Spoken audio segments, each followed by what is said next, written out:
Hi everyone, welcome back to my channel. Let's go STEM with Miss Portia.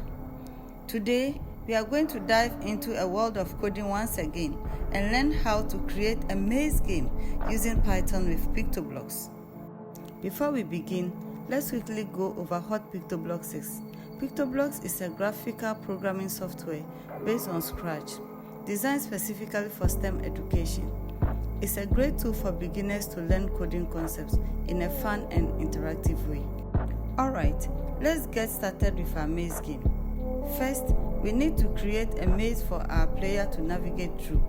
To do that, we'll use the stage feature in Pictoblox for the background.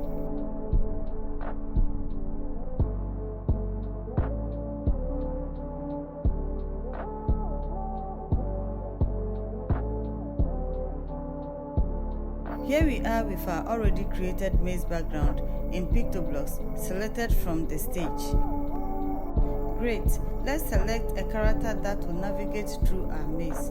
We will use the sprite feature in Pictoblox for this by clicking on the Choose Sprite tab.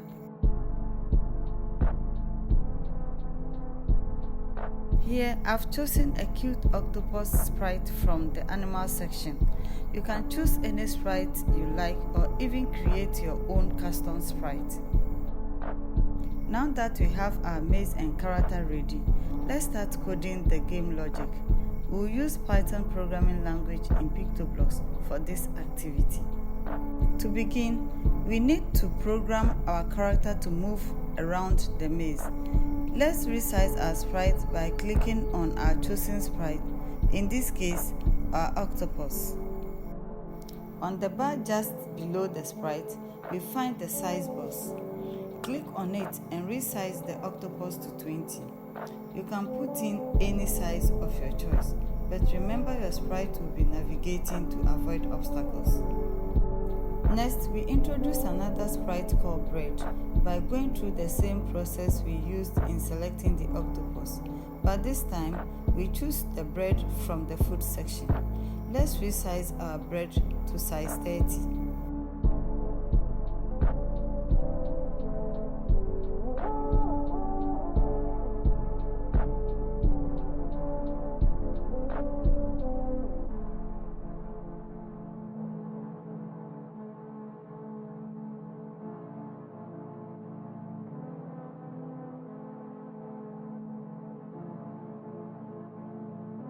Now let's do more work on our main sprite, that's the octopus sprite, by clicking on it.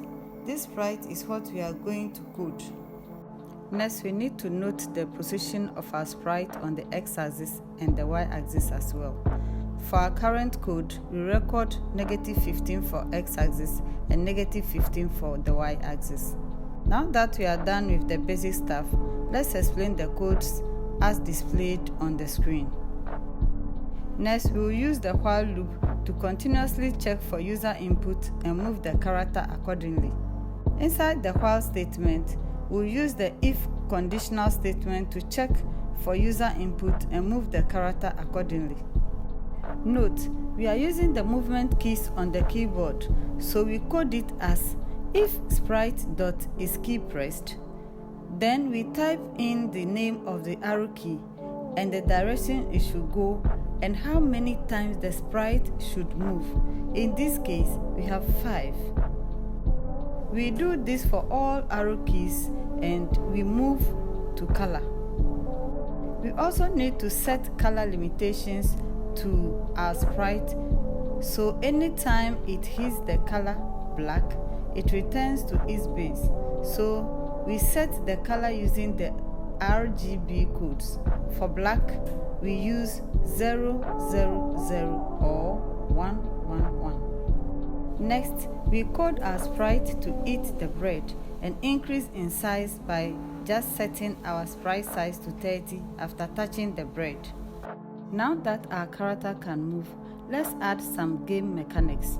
We'll create a win condition by checking if the character reaches the end of the maze and touches the red apple, that's color 25500. The sprite should say you win.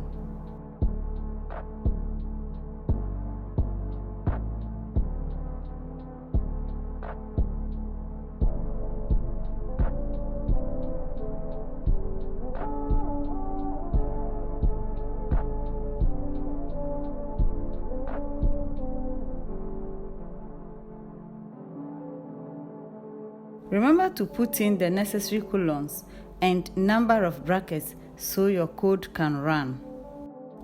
And that's it. We have successfully created a maze game using Python with Pictoblox. You can further enhance the game by adding obstacles, power-ups, or even a timer. I hope you enjoyed this tutorial on creating a maze game using Python with Pictoblox.